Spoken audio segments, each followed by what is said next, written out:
I'm Trace Gallagher on the breaking news desk in Los Angeles. There is a shocker in the world of politics tonight. We have just learned the Associated Press has now called the race, and the House Majority Leader Eric Cantor has now lost his GOP primary to Tea Party activist David Brat, who is an economics professor.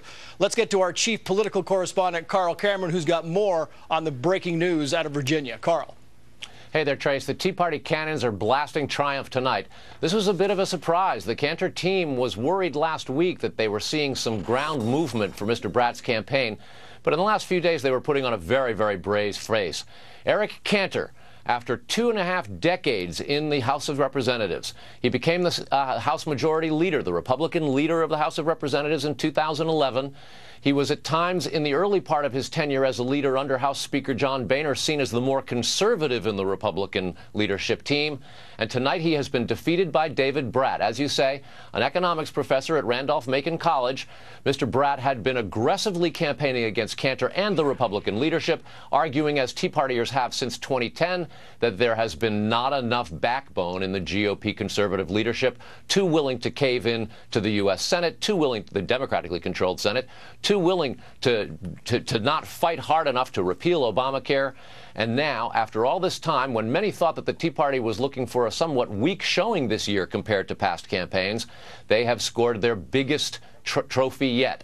The House Majority Leader, Eric Cantor, with about 71% of the precincts counted, the Associated Press called this race for Mr. Brat because it was just not possible for Cantor to catch up. His district around Richmond and the suburban area there, very conservative. And as I said, for the longest time, people thought that Cantor would easily coast to victory. Something snuck up on him on this one, and now he's defeated. Of course, the question becomes whether or not there's any chance at all that Mr. Cantor could actually continue to compete in this race. Speculation already beginning that perhaps he'll try to run as a write-in, something that is exceedingly difficult. Hasn't happened in a few years, although Senator Murkowski of Alaska did win as a write-in after she lost the Republican nomination in Alaska several years ago. This is a huge surprise. Washington is quite rattled, very much caught off guard. And tonight, the Tea Party is breathing anew with confidence. They've knocked off the House Majority Leader Eric Cantor, and David Brat is the congressman-elect from District 7 in Virginia. Trace? And I'm very curious to get your take on this, Carl, because 2 years ago, we're talking about Eric Cantor, who won his GOP primary challenge up to 80% of the vote in that case. Is it your sense that Eric Cantor just did not take this seriously? I mean, we read a couple of weeks ago, 4 weeks ago, that David Brat was making a run at his GOP seat. Did Cantor just get into this game a little too late this time? What's your sense of what happened here? There'll be a tremendous amount of Monday morning quarterbacking. Part of this is that Cantor was accused of spending too much time in Washington dealing with the GOP leadership and not really attending to the needs of his constituency. He has been one of the more conservative members of the GOP leadership. He was often talked about as the possibility as a successor to the Speaker should John Boehner decide, though he did win his primary and is expected to win re-election, perhaps not to run for Speaker or to step aside from that. Now the GOP leadership very much up in the air with Cantor out of that role. The question is, should Boehner decide not to be Speaker or step away from Congress in a year or two, who would be the next in succession? Mr. Cantor didn't take it for granted, but clearly he got caught blindsided. This is a big defeat. Yeah, he did get caught blindsided. Carl Cameron, stand by if you would. I want to go to the anchor of a special report, Brett Baer. And Brett, from all accounts, this really was a surprise. Carl saying, look, in recent weeks, they thought Eric Cantor might come and win this thing after all. But you look at the AP numbers tonight, Brett, and this was a fairly resounding defeat for Eric Cantor, who many thought might be the next Speaker of the House. Trace, this is a huge, huge moment in the Republican Party. It's also a huge moment in politics. For the House Majority Leader to go down to a political novice, an economics professor in Dave Brat, on specifically, it seems, the issue of immigration. Over the past 2 days, Brat has been campaigning, saying that a vote for Eric Cantor is a vote for amnesty. He's been saying that what he says in public, Cantor, he said, is not what he's saying in private on the issue of immigration. This really raises a huge issue, this race and the result, about immigration reform. And if there was any thought that Republicans were going to move any piece of legislation through, this race, I think, changes the dynamic significantly on immigration. Remember that House Majority Leader Eric Cantor has talked about immigration numerous times and about the DREAM Act and about working with the White House.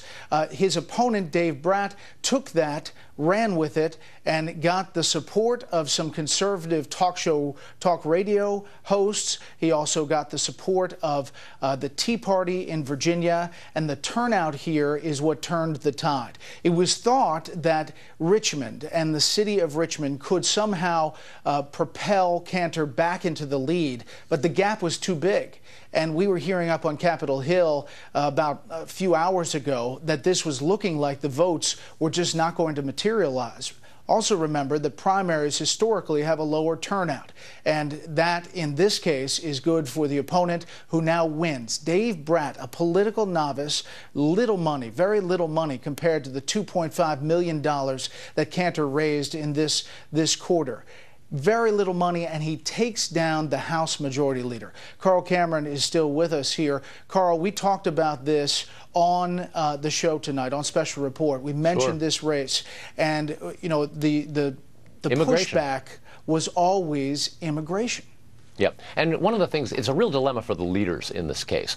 House Speaker John Boehner and Eric Cantor said repeatedly that they wanted to pass some sort of immigration reform. They specifically said that they did not want to support amnesty, but the president kept on going back to the well, talking about the need for immigration to be passed this year. The Senate had already passed a piece of legislation. So as leaders of that legislative body, they said they would try, but they never promised to pass anything comprehensive. In fact, they were going for something much, much smaller. The dilemma for Cantor was he was talking about any kind of immigration reform. That gave David Brat an opportunity to club him, sometimes for things that he wasn't proposing, like the amnesty proposal that Republicans have dubbed what President Obama is pushing. But it absolutely tripped him up, so much so, in fact, that about a week and a half ago, Mr. Cantor actually held an event in Virginia specifically to talk about his reluctance to support anything like comprehensive immigration reform, but the possibility that something smaller, like what's called the Enlist Act, which would allow the children of illegal immigrants who came here before they were 15 to enlist in the military, and then after that get an opportunity for a green card and a path to citizenship. Certainly that wouldn't necessarily qualify as amnesty, and yet David Brat was able to paint Cantor in colors that were indelible, and as a consequence the vote came out big against him. Let's talk about the significance on Capitol Hill. You have the House Majority Leader taken down in a primary that no one saw as a challenge. This is the person that was believed to succeed, or possibly succeed, House Speaker John Boehner. What does this do, do you think, in the race for leadership in the Republican Party? It rocks it essentially to its core, and I'm sure not a lot of people saw anything like this coming. Well, there's an organization on Capitol Hill called the Republican Study Committee, and frankly, they are very, very conservative. And the Republican Policy Committee, likewise, very, very conservative. And they are now newly empowered. Those rebel Republicans who've been a thorn in the leadership's side since the Tea Party revolution of 2009 and 10 now will be empowered. They've got a trophy on their wall now, and they are going to demand to be heard. They're going to insist that their issues be reconsidered. They're going to want more and more conservative legislation put on the floor. This is the type of thing that will frustrate no end the establishment types who felt that the Tea Party was too extreme and ultimately undermining some of their ability to nominate candidates who could win in general elections. There are still a handful of Tea Party candidates out there in the remaining primaries, but as the Tea Party itself has said, they thought that Chris McDaniel was their last best opportunity to oust an incumbent. It appears they've even surprised themselves by ousting a House leader. The Tea Party is not done. This is an opportunity for them to truly get rejuvenated. They can point to this as an underdog victory on behalf of an unfunded newcomer, an economics professor, going up against a guy who for 24 years, 12 terms, has been in the U.S. House of Representatives and since 2011 has been the majority leader. The majority leader is the leader of the party. Though John Boehner is the House Speaker, technically that's a job that serves both parties and is meant to be an administrator of legislative business. The majority leader that is Eric Cantor, at least until next year, now has been significantly weakened. It's going to make things a lot tougher for the establishment to get things done. It's really interesting tonight to look at these primaries. You have South Carolina, where Lindsey Graham arguably could be facing a really stiff Tea Party challenge. He, too, a supporter of immigration reform. In fact, his name is on the piece of legislation. Yet that issue did not drive South Carolina. At least early, the polls look like Lindsey Graham is going to cruise to victory there.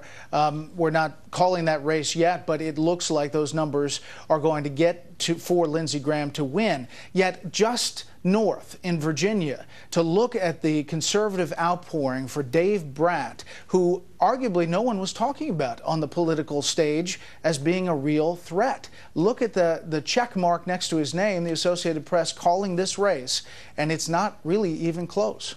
Significant differences with South Carolina as well. Lindsey Graham knew he was going to face a multi-candidate field. He's been spending an inordinate amount of time back home, positioning himself.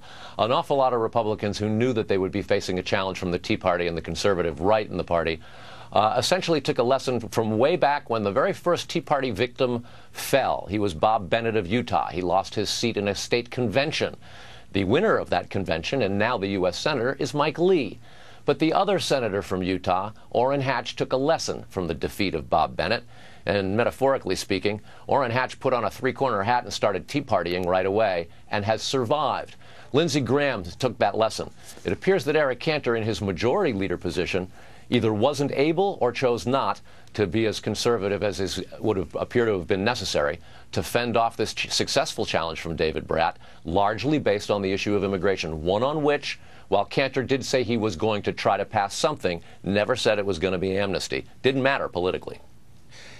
Let me just review for viewers just turning in. House Majority Leader Eric Cantor has lost his primary race to a political newcomer, Dave Brat, an economics professor who ran in the last days saying a vote for Eric Cantor is a vote for open borders and lower wages. He said Congressman Cantor has now publicly declared his intention to pass amnesty as soon as he possibly can, with President Obama's help. He continued to rally conservatives in Virginia and on talk radio, and he obviously rallied a number of them. Joining us now, Chris Stirewalt, politics editor digital for Fox. Chris, you know, we've had these stories in various races, and it was being portrayed that the Tea Party was weakened, that the Republican Party overall had really taken over the Tea Party message, and it was kind of like the Empire Strikes Back. This is a big, big win for the Tea Party, and it's hard to overstate when you take out a leadership figure in a party how much it could rock that party to the core. Well, I think you can pretty conclusively say that the idea of comprehensive immigration overhaul is dead meat. The president may do whatever he's going to do, but this will send the loudest, strongest, clearest possible message inside the Republican Party that the GOP base will not tolerate what Eric Cantor tried and what others have tried. Now, you point out South Carolina, where Lindsey Graham is having a much better time of it. I think to Graham's advantage, he saw this coming. He worked on it. He had a positive message going out to Tea Partiers. Lindsey Graham said, you and I may not agree on everything, but on the things we do agree on, I do a darn good job on foreign policy and things like that. Meantime, Eric Cantor went negative on Dave Brat, attacking him with some attack ads that were of some questionable veracity. And Brat, as you say, a college professor. And here's something interesting. His opponent in the general election, Jack Trammell, is also a professor at the same small college, Randolph-Macon College, north of Richmond. How about that? So at the same college, that makes an interesting walk down the hallways there. That will be interesting at faculty senate meetings, but it tells you this. When you have a small district, when you're talking about a congressional district like this, the will of individuals is much more easily felt because it's harder to deliver big money in a race like this. If you're talking about a statewide race, big TV ads can have the effect, but in an race like this, it's about the grassroots. It's about the door-to-door. It's about somebody like Dave Brat has the chance to go around, and if he has a message that connects with voters, he can do it. And I'd also point out to you that Eric Cantor did surprisingly poorly in the places that he did well. This wasn't just about a surge of turnout in the parts of this district that are traditionally more difficult, more conservative for a more moderate Cantor. He didn't do very well in the places inside the city of Richmond and in Henrico County where he was supposed to do well. So his own base, to a degree, deserted him. Dave Brat, economics professor, a political novice who had very little money in this race, defeating the House Majority Leader Eric Cantor. It is a political story of political stories. We haven't had many of them yet in these primaries. This is one that we are going to cover extensively. We're going to have all the results. We'll have speeches. Keep it here on Fox News Channel.